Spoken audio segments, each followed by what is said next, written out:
The journey of the Holy Cross Sisters began in Switzerland with the dream of Father Theodosius Florentini, a Franciscan Capuchin. Inspired by Francis of Assisi, Theodosius was on fire with the words of the gospel. Theodosius felt called to serve the needs of the poor, the underprivileged, the unemployed, and the uneducated. Wherever there was a need, he found a way to address it.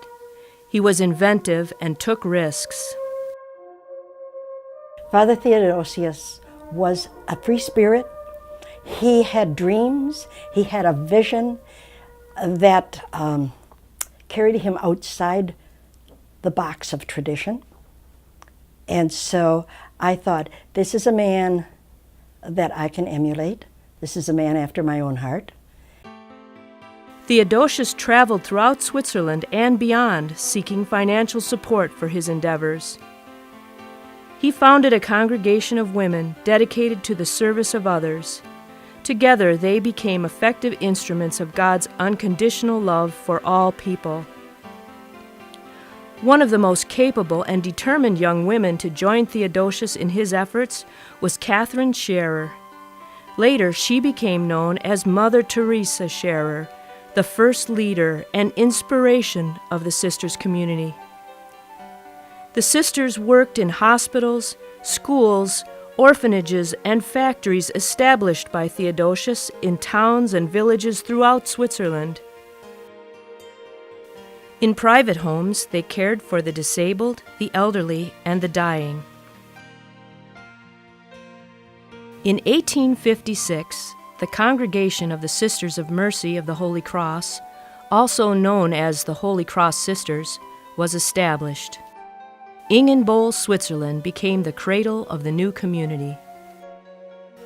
On February 15, 1865, death ended Theodosius' dynamic and untiring journey quite unexpectedly. He was 57 years old, in tremendous debt, with new projects incomplete and many dreams unfulfilled. Mother Teresa was confronted with financial ruin and a mountain of debts.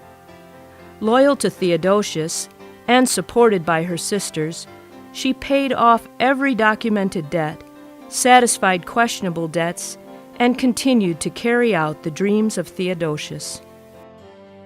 Mother Teresa traveled untiringly, visiting and encouraging her sisters. Now a community of 1,658 sisters, she knew each one personally and corresponded with them.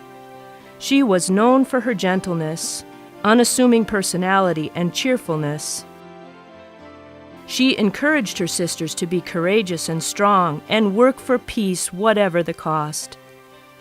She believed in God's unlimited goodness and asked her sisters to discover the grain of gold that lies hidden in each person's heart. Mother Teresa Scherer's journey ended on June 16, 1888, at the age of 63. She had faithfully spread the good news of God's unconditional love for all as she expanded the work of the founder, Theodosius Florentini. However, her dream to send sisters to the United States was not fulfilled during her lifetime. One of her successors, Mother Anacita Regli, inherited Mother Teresa's enthusiasm for this dream. In 1912, Anacita accepted a request from Bishop Vincent Worley to staff and manage a hospital he built in Dickinson, North Dakota. Interest in the American mission was lively, and many would have gladly joined the 6 sisters that were chosen to develop the ministry at St. Joseph's Hospital. The beginning was difficult for the sisters. The main challenges stemmed from the outbreak of World War I, the language barrier, and the extreme poverty which the sisters endured. However, the mysterious death of 5 sisters in 1 week called them to be courageous and strong as they grieved the loss of these sisters. Sister Carol Crosby, a former member of the international leadership team, was curious how Mother Anacita would have responded in such a crisis. I would probably ask her about the sisters that died in North Dakota, because the same thing happened in India. Of the four first sisters, 3 of them died of typhoid in the first years. And then I'm thinking to myself, now what would we do if we as a general team had this happen? All these sisters died in North Dakota, all these sisters died in India. What would we do? Would we send more sisters there, knowing the dangers of the place? And I thought, well, those early people really had a lot of guts. They had a lot of courage to send more people to a place. And I'm sure it was because they saw the need. By 1920, the dream and the journey spread into other states. New ministries led the sisters to teach in Haymarsh, North Dakota, care for orphans in Fenton, Missouri, near St. Louis, and administer to the sick in hospitals in Breese and Champaign, Illinois. Additional sisters and young women from Switzerland eagerly came to the United States to respond to the growing needs. Mother Anacita herself came to the U.S. to find a central home for the sisters after her term of leadership in Switzerland was completed. In 1922, Mother Anacita received an invitation to visit the city of Merrill and the property the city of Merrill might offer to them. City fathers proposed a plan. The city would upgrade the Scott Mansion and donate it to the sisters to use as their central house. In exchange, the sisters would establish and staff a new hospital for the Merrill community. Mother Anacita accepted their offer. On October 24, 1923, Mother Anacita and 9 young women desiring to become Holy Cross sisters arrived in Merrill on the morning train.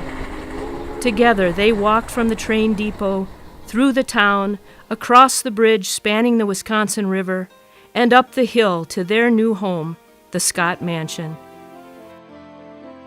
The newly constructed Holy Cross Hospital in Merrill was completed in November 1926. The sisters were now ready to serve the medical needs of the people of Merrill. Holy Cross Hill, as it became known, developed with the additional facilities built by the sisters, a chapel adjacent to the hospital, a high school for girls, and in 1946, a new convent for the sisters. The home and center for the sisters was well established. It was here that the sisters living in other parts of the country returned for their annual retreat, gathered for meetings that involved all the sisters, enjoyed special times of celebration, and retired after a lifetime of ministering to the needs of others. From Holy Cross Hill, the sisters continued to journey to different parts of the country, ministering in rural areas and places where health and educational opportunities were lacking. One such place was the Deep South.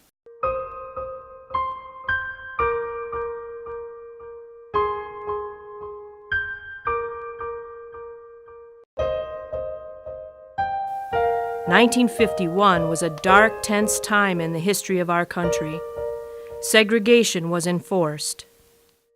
At the time I made my first vows, our sisters had just lost all their missions in China, and they were feeling very bad at the Mother House about that. Some of them went to Taiwan, but most of them had to come home. And Sister Maria Theodosia, who had been my high school principal, and whom I really revered very much, was there at the time, and she said, well, we have a lot of people to be converted in the United States, especially in the South. And so she was given permission to open a home mission in the South, and eventually found a place in Louisiana. We were asked to do religious education to the public school children. There were no Catholic schools in that area. And so we were to find the black schools in a 90-mile area up river from New Orleans along the Mississippi. We found 9 elementary schools and 3 high schools in that area. And so because we were allowed to go into their school and teach religion any time of the day that the students were free, we were able to schedule classes all week. We made about 200 miles a day back and forth to the schools. And in my class book, I had the names of 2,000 children, and I knew them. But we really enjoyed working with them. The ministry in the South grew as more sisters worked with people in parishes along the Mississippi River from Luling to Vacherie, Louisiana. Sister Mary Patrick Harrington was one of the sisters working in Luling. In May 1975, Sister Mary Patrick was murdered in a church rectory in Edgard, Louisiana. I was in Baton Rouge at the time and saw it on TV, and they said a sister was murdered, the pastor and the housekeeper and a sister. It was such a shock, you know. Similar to 50 years ago in Dickinson, North Dakota, when 5 Holy Cross sisters died within 1 week, the sisters once again were called to draw strength from the cross and each other. From their beginning, the sisters in the U.S. were engaged in various forms of education and healthcare ministries. The words of Theodosius continued to be the motivating factor as they responded creatively and with open minds to those in need of support with the challenges in their lives. Then, during the 1970s and 80s, the sisters' traditional ministries gave way to new expressions of meeting the needs of the time. These responses included establishing and working in food pantries, listening to those grieving the loss of a loved one, providing home care services in the confines of private homes, and as pastoral people, providing leadership to laity in parish communities. In 1985, the sisters developed a new form of relationship with men and women desiring to participate in the Holy Cross journey. Known as Holy Cross Associates, they embrace the sisters' charism and mission in their everyday lives. They too respond to the needs of the times with mercy and compassion in their daily lives. Aware that their numbers were diminishing, the sisters realized they no longer had enough sisters to continue the many ministries they had assumed over the years.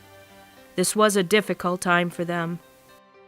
Walking in faith, they courageously decided to transfer the sponsorship of the 3 hospitals they owned and operated. But Merrill was their home, their center. They were now faced with a new challenge. How could they continue to serve the people of Merrill? After a lengthy study, the sisters risked engaging in a new ministry by responding to the needs of Merrill's growing elderly population. In 1989, the sisters renovated their home, Holy Cross Convent, and renamed it Bell Tower Residence. It was their dream that Bell Tower would provide an affordable living alternative and personal care to adults who no longer could remain in their own homes due to a need for assistance. On September 27, 1990, the sisters received a license from the state of Wisconsin to operate a Class C community-based residential facility, CBRF, now referred to as assisted living. The sisters welcomed men and women of all faiths to their home and provided them with a safe and secure living environment while attending to their individual needs. This dream flourished under the administration of Sisters Peggy Jacqueline and Mary Ann Rose. Their commitment was to assure families that their loved ones would receive compassionate care through the hands and understanding hearts of Bell Tower's employees. I think Bell Tower was the greatest fulfillment of my creativity, not as a human being, as a person, as a nurse, and trying to be and create what I believe our sisters would have wanted, the need of the times, and definitely bell tower was one of those that was highly needed back in 1990. I really loved meeting people in their own space, in their way, and affecting change that will work for them. Bell Tower's mission and philosophy was more not only to our residents but to our staff.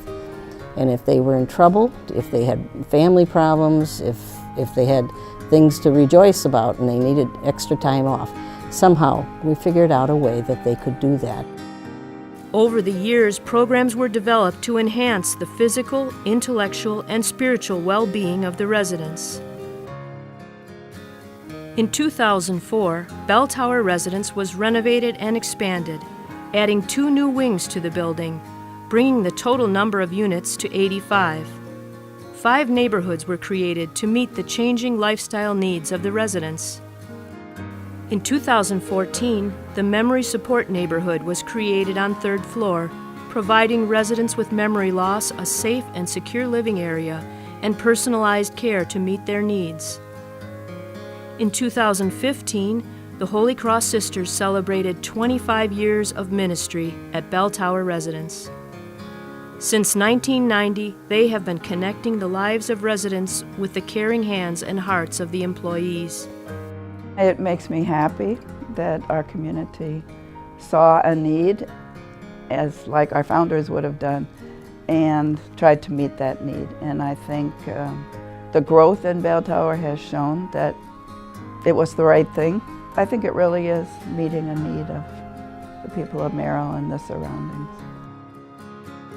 The sisters have transferred the day-to-day leadership of Bell Tower residents to lay leadership with the hope that their spirit of compassion and mercy will be the driving force that will propel Bell Tower into the future. I would hope that other leaders at Bell Tower and future employees would keep the sisters' charism, their spirit. Our charism, Father Theodosius' motto, the need of the times is the will of God, is why we started to be compassionate in meeting people's needs, to be respectful. Those are our values that we have held. The Holy Cross Sisters and Associates continue to be faithful to their founders' vision as they respond to today's needs.